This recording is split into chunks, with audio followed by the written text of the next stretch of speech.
Inside the US healthcare system, there's a group of middlemen that are quietly driving up prices, and most Americans are paying for that. So Mark Cuban, better known for being the eccentric billionaire on Shark Tank and the former over-the-top fan who also happened to be the owner of the Dallas Mavericks, decided to take these guys on. In this video, we'll take a look at what exactly he's disrupting and what his chances of success are. I mean, billion-dollar companies like Berkshire Hathaway, Chase Bank, and Amazon have failed in this change-resistant industry. Is the same fate waiting for Mark Cuban?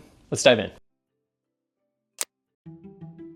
Before we get into what Mark Cuban is doing in healthcare, I think it's important to understand who he's declared war on. Online, most people blame insurance companies and drug makers for high insurance prices. And rightfully so, but at least we know who they are and that they're trying to make a profit off of us. The bigger danger, at least in my opinion, is those that make a profit off of high healthcare costs and we never hear anything about them. And that's actually who Mark Cuban is taking on. So who and what are these PBMs? Well, there's a problem, because this subset of the healthcare industry is easily the most complex and difficult to understand. And because of that, most people actually don't make an effort to understand it, which allows these middlemen to rip off companies and US citizens. I guarantee you that here at Belo, you're getting ripped off.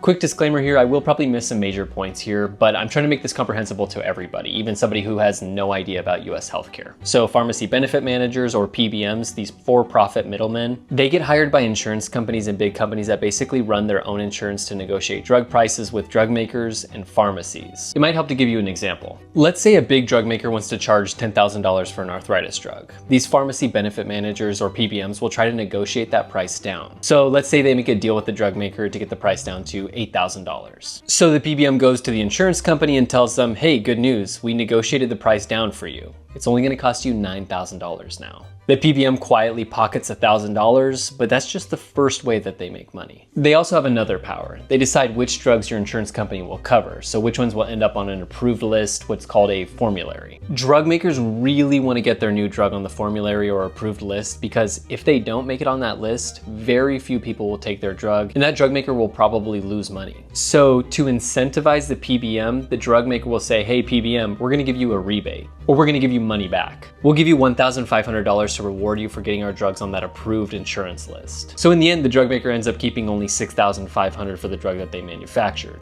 I know that's a lot, so let's recap real quick. The drug maker makes a drug and they want to sell it for $10,000. The PBM negotiates that drug down to $8,000. The PBM tells the insurance company it costs $9,000, allowing them to keep $1,000. The drug maker gives the PBM $1,500 to get the drug on the insurance's approved list. Now, here's the thing. Was that the best drug or the best price drug for American consumers? Well, it doesn't really matter to the PBM because they were focused on making their profits. So who are these guys? Well, there's three big PBMs that own a large percentage of the US market. Express Scripts, who's owned by Cigna, CVS Caremark, owned by CVS Health, who actually also owns Aetna, Optum Rx, who's owned by United Health Group. In other words, the insurance company and the negotiator are owned by the same people. So there's no real incentive to fight for lower costs. They're essentially paying themselves and then passing the bill to everybody else. And there's one more big point I want to make here. PBMs don't have to share how much the drug originally costs or how much money they actually keep with anybody else. Which is crazy because think about it, if a drug costs more, then their rebate or the money that they get back to put a drug on an approved insurance list is going to be a lot higher. Which is where Mark Cuban comes into this picture. So what's he doing in healthcare? In 2022, Mark Cuban founded the Mark Cuban Cost Plus Drug Company. It's the only company I've ever put my name on, so that tells you something. It's an online pharmacy that tries to lower drug prices by removing the middlemen that we talked about and making pricing transparent. Basically, it shows people exactly what a drug costs and then charges a consistent markup for it. I'll give you an example in a minute. But at a high level, it's a retail model, like buying something on Amazon, which doesn't really happen in US healthcare. Pricing is often confusing either by mismanagement or by design. Here's how Cost Plus works. Cost Plus buys a generic drug directly from manufacturers or wholesalers. Then they ship them to customers. Pricing is fixed, so the cost of the drug plus 15%, a $5 pharmacy fee, and a $5 shipping fee. Then they post a full breakdown on their website, including how much they paid. Now, the pricing differences is where this gets interesting, and I'm probably gonna butcher some of these drug names, so just be forewarned. Imatinib, a generic cancer drug, typically costs over $2,500 for 30 tablets. Cost Plus sells it for under $40. Albendazole, an antiparasitic, used to cost over $400 for 2 pills, and Cost Plus sells 30 for under $100. And for brand name drugs, they've also started to test some new approaches as well. In 2023, they partnered with Coherus to sell a biosimilar version of Humira, which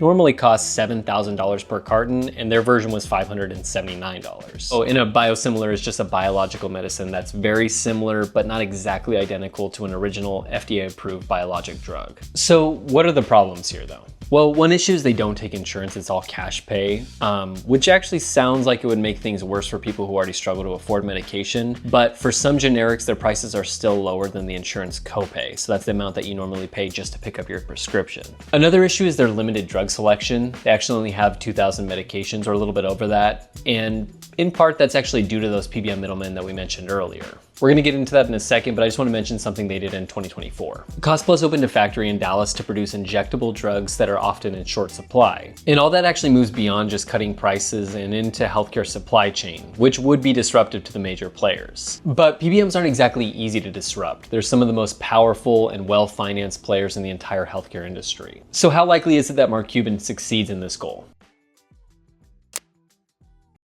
At this point, it is still early, but Cost Plus is small, not profitable, and primarily focused on generics, which, while important, are a fraction of total US drug spending. But one good thing they've done is shine a light at how much profit is buried in the healthcare system. And the fact that CVS launched a cost-based generics program just a few years after Cuban entered this space tells you they're feeling at least some pressure. But will pressure be enough to change US healthcare? That's a different question. PBMs still control which drugs get covered, and that power makes it risky for drug makers to work with Cost Plus, even when the drug is cheaper for patients. If a PBM doesn't like that a drug maker is selling their drug through Cost Plus, they might respond by removing that drug from those formularies or those approved insurance lists. That would mean a massive loss in prescriptions and revenue for the drug maker. So long as PBMs control the formularies, they have leverage in this system. So Mark Cuban's got an uphill battle in front of them.